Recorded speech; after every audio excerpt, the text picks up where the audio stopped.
Body of the girl जिसके मुंह में खून था, शरीर में कोई कपड़ा नहीं था, पैर दोनों राइट एंगल में मिला गया, एक पाँव बेड के इस तरफ, एक पाँव बेड के इस तरफ मिला गया, चश्मे को कूटा गया जिसके वजह से आंखों से खून निकल गया, ला दबाकर मारा गया। इंडिया के कोलकाता शहर में 9 अगस्त 2024 की सुबह एक ऐसी खबर सामने आती है जो पूरे देश को हिलाकर रख देती है। ये खबर थी एक 31 साल की महिला डॉक्टर की जो कोलकाता के RG Kar medical college and hospital में अपनी ट्रेनिंग कर रही थी। हॉस्पिटल जैसे सुरक्षित माने जाने वाले जगह पर इस महिला डॉक्टर का मर्डर एंड रेप होना काफी चौंकाने वाला था। इस घटना के आसपास कुछ कंस्ट्रक्शन करने के नाम पर तोड़फोड़ करके सबूत मिटाने की कोशिश की गई और 14 अगस्त की देर रात जो हुआ उसने तो सारी लिमिट ही क्रॉस कर दी। सैकड़ों की भीड़ हॉस्पिटल पर धावा बोलती है। जिस जगह पर लोग प्रदर्शन कर रहे थे उसी मंच को तोड़ दिया जाता है। प्रदर्शन कर रहे डॉक्टर्स के साथ मारपीट की जाती है। इतना ही नहीं, ये लोग हॉस्पिटल में घुसकर इमरजेंसी वार्ड, नर्सिंग स्टेशन और बाकी कई हिस्सों को बुरी तरह तोड़ देते हैं। टीएमसी की तरफ से कहा जाता है कि तोड़फोड़ करने वाले बीजेपी और लेफ्ट के गुंडे थे। मगर सवाल ये है कि जो प्रदर्शनकारी उस लड़की के लिए इंसाफ मांग रहे थे वही लोग प्रदर्शन वाली जगह पर तोड़फोड़ क्यों करेंगे? इसका मतलब साफ है कि प्रदर्शनकारियों के नाम पर गुंडों की भीड़ ने जानबूझकर हॉस्पिटल में घुसकर फिर से सबूत मिटाने की कोशिश की है। और का खुलासा तब हुआ जब डॉक्टर के डेथ बॉडी का पोस्टमार्टम किया गया। इस रिपोर्ट ने लोगों की रूह तक को हिला दिया क्योंकि यह मामला सिर्फ एक मर्डर का नहीं था बल्कि इससे कहीं ज्यादा खौफनाक केस था। पोस्टमार्टम रिपोर्ट में खुलासा हुआ कि उस डॉक्टर की हत्या गला घोंटकर की गई थी, इतनी ताकत से कि उनका थायराइड कार्टिलेज तक टूट गया था। इस हत्या के पहले डॉक्टर ने अपनी जान बचाने के लिए कोशिश किया था। इसका सबूत उनके शरीर पर मिले कई निशानों से मिला। सबसे डरावना सच तब सामने आया जब डॉक्टर के प्राइवेट पार्ट्स पर घावों के निशान पाए गए। इससे साफ हुआ कि यह सिर्फ मर्डर का मामला नहीं था बल्कि ये रेप के बाद किया गया एक खौफनाक हत्याकांड था। हॉस्पिटल के परिसर में इतनी बड़ी घटना हो जाती है और किसी को कान खबर तक नहीं होती। क्या उस रात कुछ ऐसा हुआ था जिसे जानकर आप गुस्से से बौखला जाओगे? क्या वहां कोई और था जिसने इस क्रूर घटना को अंजाम दिया? और अगर था तो आखिर कौन था? इन्हीं सवालों के जवाब खोजते हुए हम आज की इस वीडियो में आपको बताएंगे कि आखिर क्या हुआ था उस रात इस मेडिकल कॉलेज के शांत माने जाने वाले परिसर में। जब आपको सच का सामना होगा तो यकीन मानिए आपके भी रोंगटे खड़े हो जाएंगे।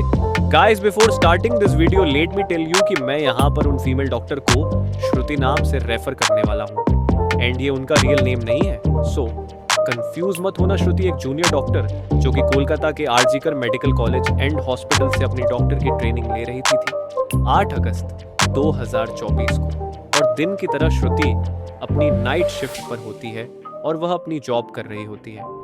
तभी रात के 11 बजे उन्हें अपनी मदर का फोन आता है, जैसे कि हर दिन आता था, क्योंकि पेरेंट्स को तो अपने बच्चों की चिंता हमेशा होती है। श्रुति की मदर उनसे पूछती है कि क्या तुमने खाना खा लिया और तबीयत वगैरह तो ठीक है तुम्हारी? जिसके रिप्लाई में श्रुति बोलती है कि उनकी तबीयत एकदम ठीक है और वो बस अभी कुछ पेशेंट्स को देखने जा रही है, जिसके बाद वो अपने कलीग्स के साथ बैठकर खाना खाएंगे। अपनी मदर से बात करने के बाद श्रुति पेशेंट्स को देखने राउंड पर निकल जाती है। सारे पेशेंट्स को देखने में और अपना काम खत्म करने में श्रुति को रात के 2 बज जाते हैं, जिसके बाद वो अपने कलीग्स के साथ जाकर हॉस्पिटल कैंटीन में ही बैठ जाती है, जहां मिलकर ये लोग अपना खाना भी खाते हैं और साथ साथ थोड़ी बातें भी करते हैं। खाना खाते खाते और बात करते हुए रात के 3 बज जाते हैं और इस वक्त श्रुति थोड़ी थकान सी फील कर रही होती है, तो वो अपनी थकान दूर करने के लिए इस हॉस्पिटल के 4th फ्लोर में बने सेमिनार हॉल में जाकर रेस्ट करने लगती है। श्रुति के रेस्ट करते करते सुबह के 7:30 बज जाते हैं, पर वो तब भी इस सेमिनार हॉल से बाहर नहीं आती, जो कि काफी ज्यादा अनयूजुअल था क्योंकि श्रुति कभी भी आधे 1 घंटे से ज्यादा का ब्रेक नहीं लेती थी।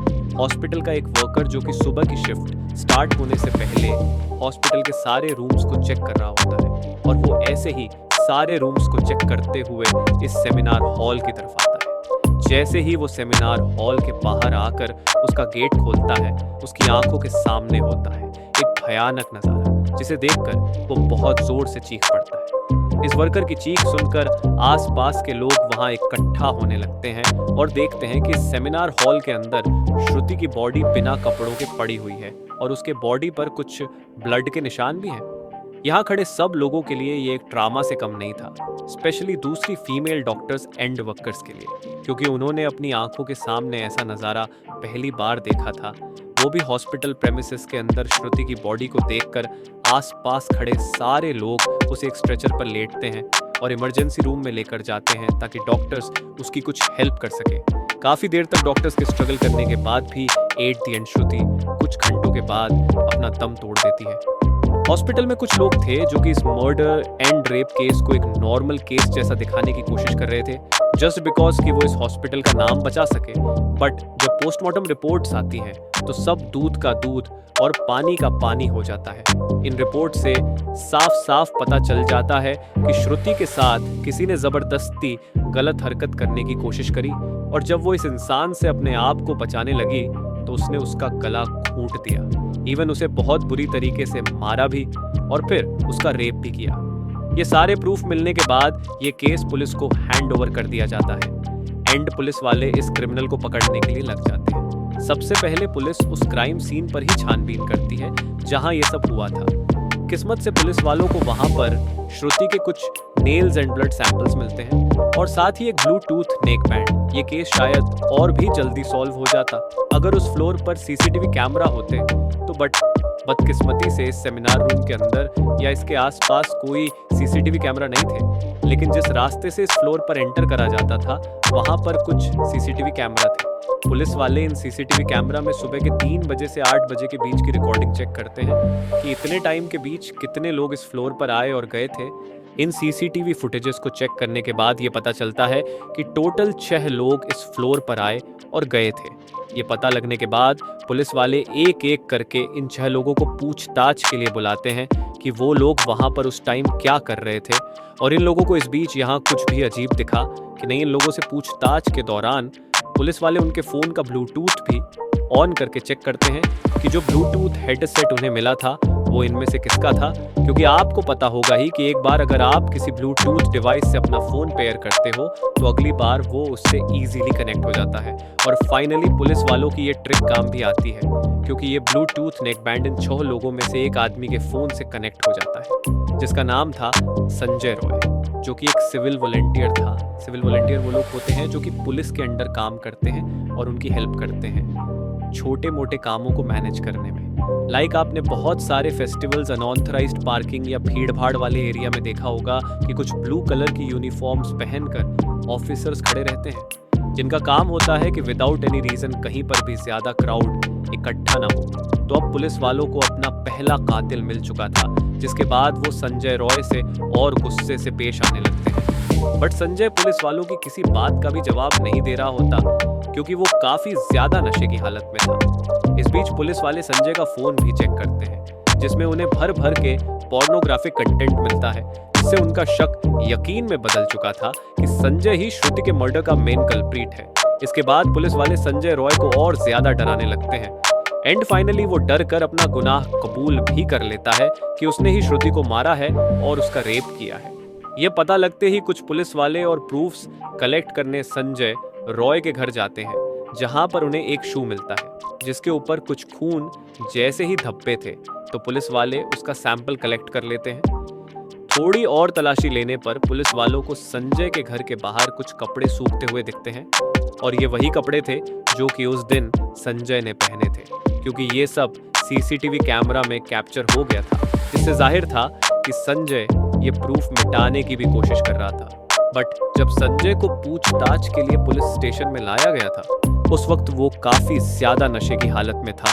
तो क्या वो ये सब बस इसलिए कर रहा था ताकि उसे कम सजा मिले, जस्ट बिकॉज वो उस वक्त नशे में था? बाद में जब पुलिस वाले उस शू पर लगे ब्लड सैंपल्स को चेक करवाते हैं तो वो भी श्रुति के ब्लड से मैच हो जाता है, which was a solid proof against him. इन सारी रिपोर्ट्स एंड डिटेल्स को एक साथ कंबाइन करके पुलिस वालों को पता चलता है कि उस रात संजय रॉय काफी ज्यादा नशे की हालत में था और वो रात के 11 बजे हॉस्पिटल में एंटर करता है।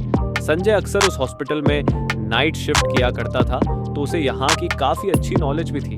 कि कहाँ पर कैमरा है और कहाँ पर नहीं, तो वो आराम से इस हॉस्पिटल के 4th फ्लोर पर जाकर बैठ जाता है, क्योंकि वो नहीं चाहता था कि कोई उसे ज्यादा नशे की हालत में देखे, वरना वो अपनी जॉब से हाथ धो सकता था। 4th फ्लोर पर आते ही वो अपना आराम से सो जाता है। जब उसकी आंख खुलती है तब तक सुबह के 3 बज चुके थे। तभी संजय की नजर श्रुति पर पड़ती है, जो कि रेस्ट करने सेमिनार हॉल में जा रही थी। श्रुति को अकेला देखकर संजय के इरादे बिगड़ने लगते हैं।